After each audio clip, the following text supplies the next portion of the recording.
बच्चों, सबसे बड़ा बोझ जो आजकल तुम्हारे कंधों पर है वह है तुलना। तुम विद्यालय जाओ, महाविद्यालय जाओ या घर पर बैठो, कहीं ना कहीं यह बात अवश्य सुनाई देती है। देखो, शर्मा जी का बेटा कितना अच्छा है, तुम उसके जैसे क्यों नहीं हो?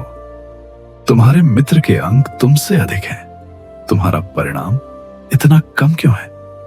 और धीरे धीरे ये बातें तुम्हारे मन में एक बोझ बन जाती हैं। लेकिन बच्चों, क्या तुम जानते हो, मैंने तुम्हें इस संसार में किसी और से प्रतियोगिता करने के लिए नहीं भेजा। तुम्हें मैंने भेजा है अपनी अलग पहचान बनाने के लिए। स्मरण करो महाभारत की कथा। अर्जुन और कर्ण दोनों महान धनुर्धर। लोग उन्हें बार बार एक दूसरे से तुलना करते थे। कर्ण अर्जुन से बड़ा है, अर्जुन कर्ण से श्रेष्ठ है। लेकिन क्या हुआ? अर्जुन की पहचान अर्जुन थी, कर्ण की पहचान कर्ण थी। यदि अर्जुन केवल कर्ण को हराने के लिए जीता तो शायद वह कभी श्री कृष्ण का सारथी न बन पाता।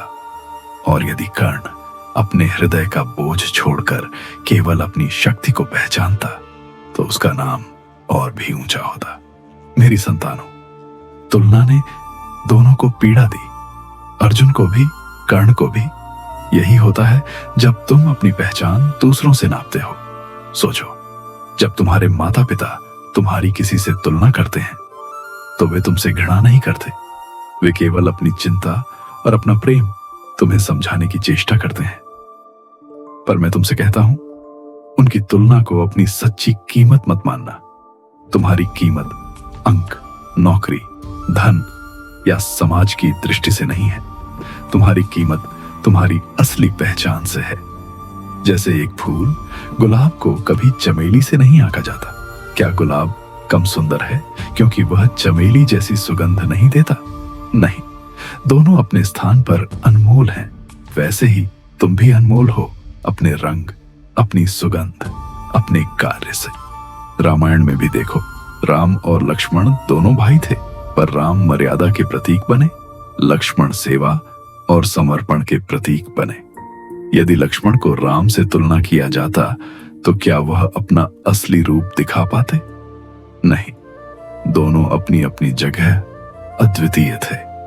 अब मैं तुम्हें एक छोटी सी कहानी सुनाता हूं। एक बार एक गुरु के पास दो शिष्य आए।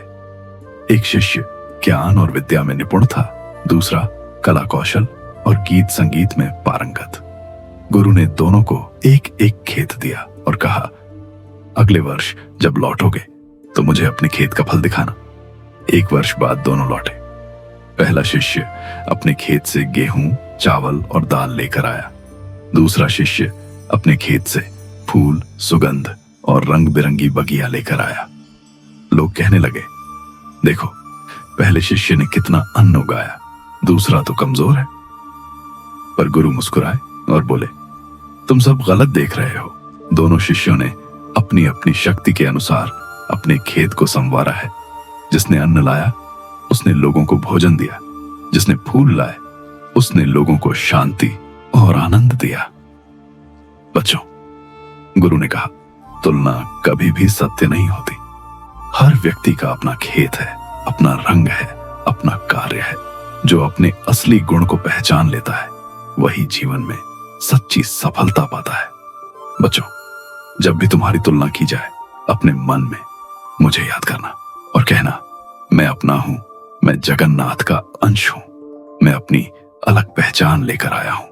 मुझे किसी और की तरह नहीं बनना, मुझे अपनी ही रोशनी चमकानी है।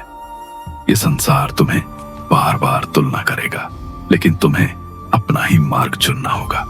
जो वृक्ष आम देता है उससे कोई नहीं कहता कि तू नारियल क्यों नहीं देता।